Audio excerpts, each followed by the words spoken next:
Saya naman, syempre.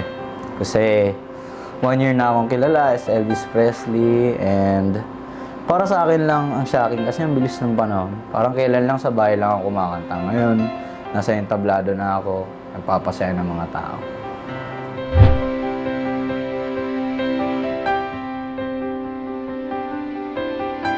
Tandang-tanda ko pa from pandemic 2020 yan. Doon ko na-discover yung mga talagang oldies. Kasi nag-start naman ako nung may school pa, nag-start pa naman ako kay Freddie and kay Elton John. Kilala ng karamihan yun. And yun na, anong pandemic, doon na ako napunta sa 60s, 50s, and early 70s.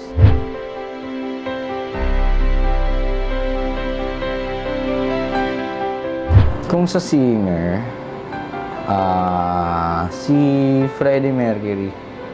Pero bilang para sa akin talaga, wala akong naging inspirasyon. Nung una kong ano. Pero nung sumali na ako sa clubs, doon na talaga nagbago lahat.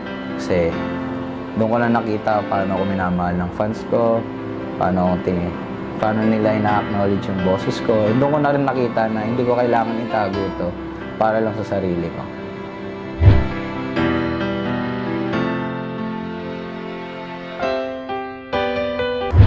Nung high school ako, grade 7 or 8 I think, yung kumanta sa flag ceremony yung soon to be friend ko, which is a brother of my friend ng senior high. Kumanta lang siya sa stage ng simpleng kanta lang ni Daniel Padilla ata yun. Hindi ko alam. Basta yun. Daniel Padilla. So, baba lang, sakto lang. Hindi naman ganun kababa. Pero, kayang-kaya ko. Saktong-sakto lang sa akin. Normal lang, ganun. Nagiging medyo ano lang. Pero, nung narinig ko yung boses niya, sakto lang naman eh. Yung mga tao lang talagang paano sila nag-react. Talagang ano, doon talagang naganaan, yun lang ginawa niya pero ang dami na talagang natuwa. Ayun, kaya doon ako nagkaroon ng talagang parang burning passion sa music.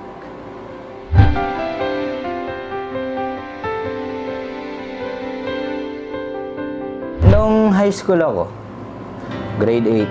Yan, grade 8 ako nun. And flag ceremony namin, agang-aga. Siyempre, kakarating lang ng mga estudyante. Alis lahat. Nakapila kami doon.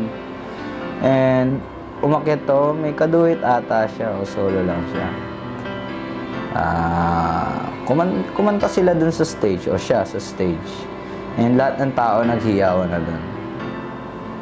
Although, dahil nga choir ako that time, kumbaga, trained yung tenga ko sa mga ganong style. Ano lang naman yung song eh. Malumanay lang. Pero, nagulat pa rin ako sa reaction ng mga tao. And doon ako nagkaroon ng inspiration na what if try ko rin kayang mag-start talagang mag-practice kumanta ng sa akin. Hindi galing sa choir kong pinanggalingan. Kumbaga, hanapin ko talaga yung style ng boses ko. And yun na yun de. Doon na nagsimula talaga yung passion ko for music.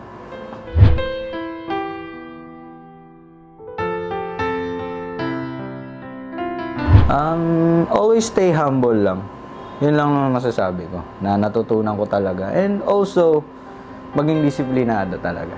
Maging disiplinado, stay humble, and last but not least, love your fans and love your colleagues as well. Magtulungan mag-ahonan, huwag maghihilaan pababa.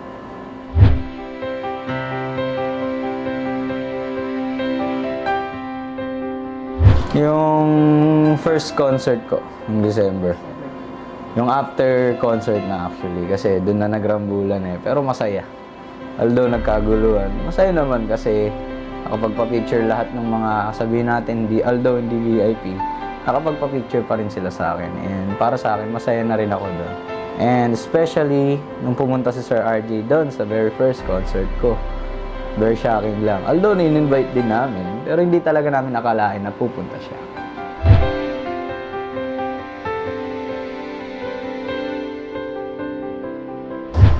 Yung hinuhusgahan ako ng mga tao na parang ganito gawin niya, dapat stay lang siya sa Elvis, dapat hindi ganito ganyan. Ganito dapat lang boses niya. Pero hindi naman nila alam paano ko ginagamit yung boses ko. Although, yes, medyo Iba, discrimination na lang din sinasabi. Pero, tinitingnan ko lang yun as motivation to be better pa sa pagkanta ko and to explore more sa music.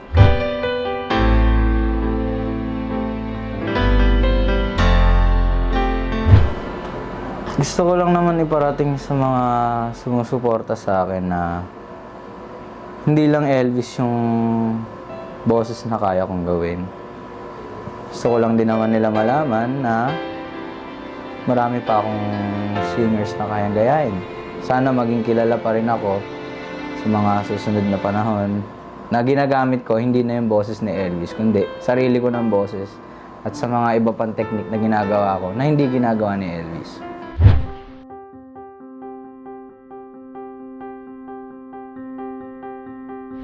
Sobrang halaga. Kung wala sila, wala ako. Yan laging paalala ko sa kanilang lahat.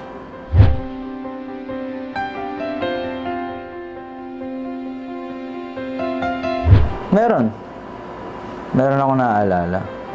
Nung birthday ko yun. Doon talaga kami nag-enjoy lahat kasi yun yung pinaghandaan ng mga fans ko para sa akin. Especially yung girlfriend ko. Isa rin siya sa mga magagaling na nagtago sa akin na meron pala silang pinaghahandaan na yan.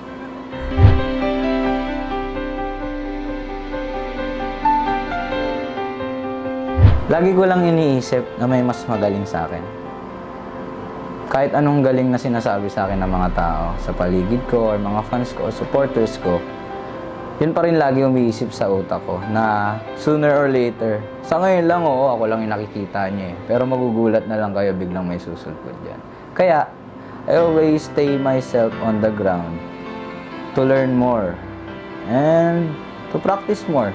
Kasi, malalakihan ko naman yung ulo ko, hindi na ako magpa-practice nun. Mawawala na ako sa sarili ko. To the point, magiging stagnant na lang yung boses ko.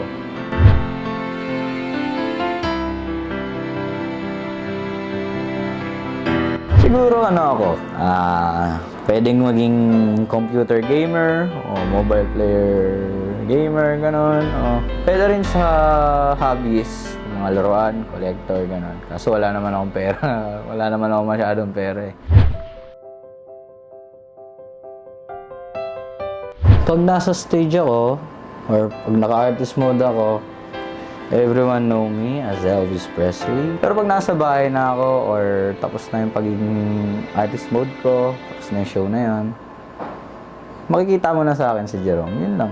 Kalmadong bata, makulit, naglalaro, laging naglalaro, nag-ML, nagbe-Beyblade, nagta-transformer.